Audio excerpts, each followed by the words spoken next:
as an adult, and your life isn't over. It just means that those priorities are being redirected in a way that, you know, I may end up appreciating Florence a lot more now than I was going to when I was in college anyway. So God has a way of, you know, having us reappreciate the great things He has in store for us, and it's just taking time to really see it that way. But it isn't easy, and I do definitely enlist the help of a lot of people. Learning to ask for help wasn't something that was easy, but something that I had to learn very quickly. And I am just so grateful to the many hands that have made finishing college even a reality. You know, you couldn't do that without people who are just so willing and able, and I am so grateful for that. And I definitely know that that's rare in my situation, and I'm very grateful for that. I just think somehow God prepares us for whatever it is He's going to put on our lap or invite us to. And we all have a personal preparation. But I think that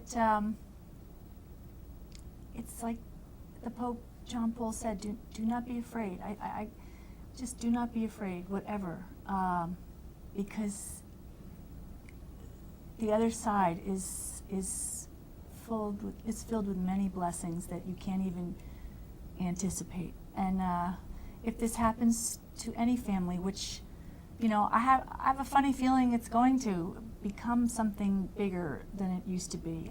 People understanding abortion more, realizing they really don't have a choice when they are fully aware of what it is. These situations may be more common, and you know what? It's all okay. It all works out, and you're all the better for it. You're better people, and I just trust in God. Well, it takes courage to share so much of your personal testimony like that. So we're very grateful to the Fitzpatrick family for doing that, for the benefit of all of us, and for our movement.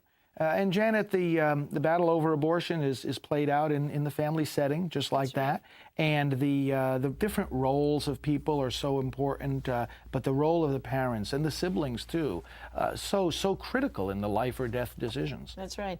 And if you notice, the mother said that she was an abstinence and chastity teacher, and a colleague flippantly said to her, "Well, I guess your daughter didn't listen to your advice very well." And if you notice what she said, she didn't answer her. And she went home and cried and got upset. But then she thought about it, and the next day she went back and told her colleague, "Oh no, Kathleen did listen to me. She's having the baby. She's choosing life," you know?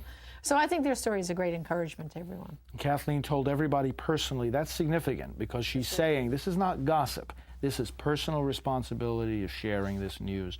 Well, thanks a lot, Janet, and thank you, brothers and sisters, for all you do. Keep in touch with us at Priests for Life. Be sure you're going to our website each day, priestsforlife.org. That's all for this month. Now, Mark, back to you. Thanks, Father Frank. You know, of course, as we talked about earlier, MAFA 21 basically deals with the issue of abortion and birth control being used as instruments of black genocide. And eugenics is the overarching theme of all of this, the idea that we can create kind of this master race, that people are going to be just blonde hair, blue-eyed, perfect in every way. But you know, eugenics takes on a lot of forms other than that. It's insidious in our culture, and it's kind of subterranean in a lot of ways. You know, we hear it in the abortion industry when they talk about, well, we have to have abortion to take care of all the Down syndrome babies. Well, any way you look at it, that's eugenics. Right. That's people don't want to admit that, but that's what that is. That's eugenics. That's saying we're going to make the master race by getting rid of those we consider to be less than perfect, like we are. Well, that doesn't sound pretty like pro-choice. Well, and George Tiller was the go-to man for the eugenicists. Oh yeah, absolutely. Well, we've got a young lady on the line here with us today. She's from Pittsburgh, Pennsylvania. She's director of the U.S. Coalition for Life, and she's done research on some of these organizations that you wouldn't necessarily think of as being eugenics, and you'd think they'd be actually the opposite of eugenics, but when you start studying them, they really are. Her name's Randy Engel. Hello, Randy. Hello. Thank you for joining us today. It's good to give some more feedback, because this fits right into the Tiller controversy. Yes, because he was, like Troy said, he was the go-to guy for all the eugenics and eugenicists in the world. You have come up with some information. I saw a thing, an article that was titled "The A to Z of Eugenics Killing." basically talking about the March of Dimes. Tell us what you found out with the March of Dimes. Well, the March of Dimes battle with pro-lifers has gone on for just about 50 years. And I think I can honestly say that it's thanks to the pro-life movement. The eugenics movement in the United States has probably been set back 30 or 40 years. The largest and the most prominent of these eugenic organizations has been the March of Dimes. Now, if you recall, Mark, the National Foundation for Infantile Paralysis, that was formed back in 1937 to fight polio. But by 1958, the March of Dimes decided to switch from polio to birth defects. And so they embarked on a massive program, actually, of eugenic cleansing, so that their attack was really not on birth defects, but on the unborn child suspected of having the birth defects.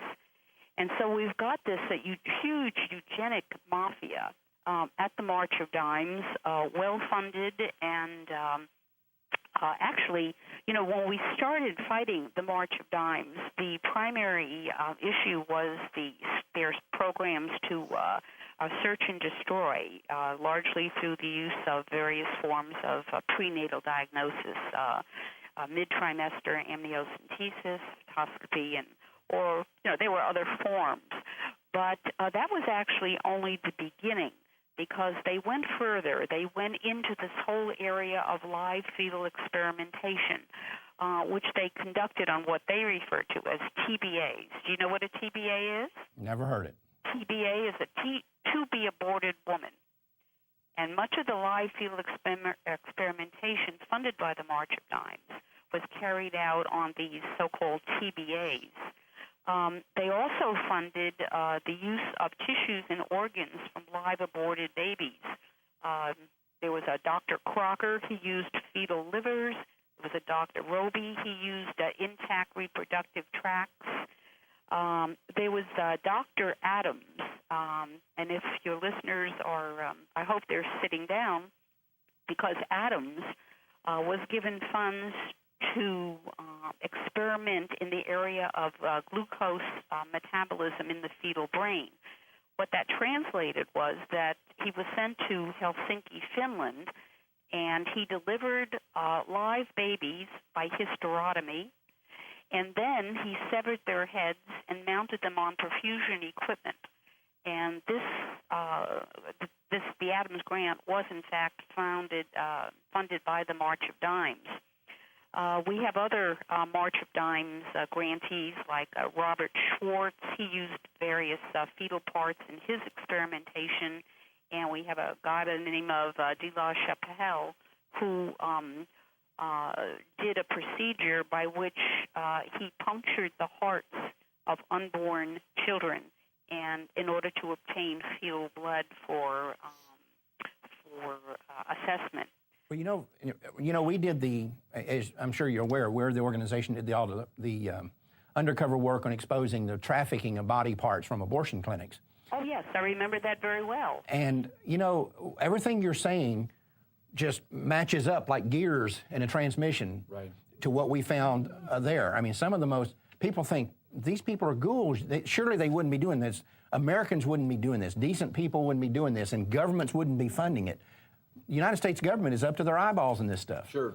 Yeah, and I would say that, the organizations like the March of Dimes, which are private foundations, they had an advantage over government grantees in the fact that private foundations are not bound by the government regulations, let's say prohibiting live fetal experimentation. Right. So while that ban existed, the contributions of the gullible American public made it possible to conduct these unethical experiments on live aborted babies.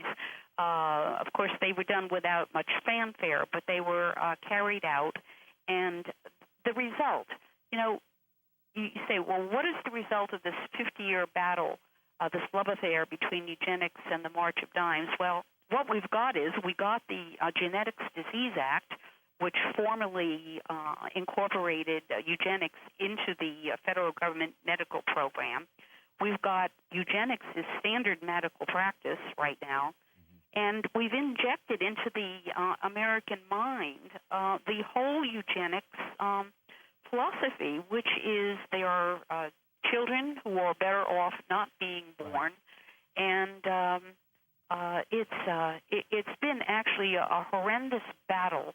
But I'm proud to say that I've been part of it, you've been part of it, and with God's help, we can just continue this battle, because I'm sure we've cost the March of Dimes millions and millions and millions of dollars, which otherwise would have gone into more eugenic killing. People don't believe that. I'll tell you what, I want the viewers to recognize this. You could probably do a whole video on this, Mark. I mean, it's another 2-hour deal. There's so much that she's saying here. But recognize the fact that March of Dimes is receiving millions of dollars. They're very politically connected, and so many people give to the March of Dimes. But they are using their money to do eugenics, and in order to show the public their successes, they're saying we've reduced childhood disease, not by finding cures, but by eliminating the children with the diseases. Do we know who their founders are? Because if it's 50 years ago, this is all about the time of Sanger, Planned Parenthood, American Eugenics Society. If you went back, and this is what we found out in this all the research we did, and some of you guys have seen it. I mean, the stuff that's in my Alpha 21 is 2 to 3% of all that we found. Right. And what you find is that when you start investigating this stuff, you start going down each little rabbit trail, it blends out and goes into Lord knows where. And if you were to research it, let's say you were to zero in and say, I'm going to find out who was responsible for all this stuff with March of Dimes, I'll guarantee you're going to find out that at some point it's going to be connected to Rockefeller, it's going to be connected to Carnegie, it's going to be connected to the American Birth Control League, it's going to be connected to the American Eugenics Society, it's going to be connected to Cold Spring Harbor.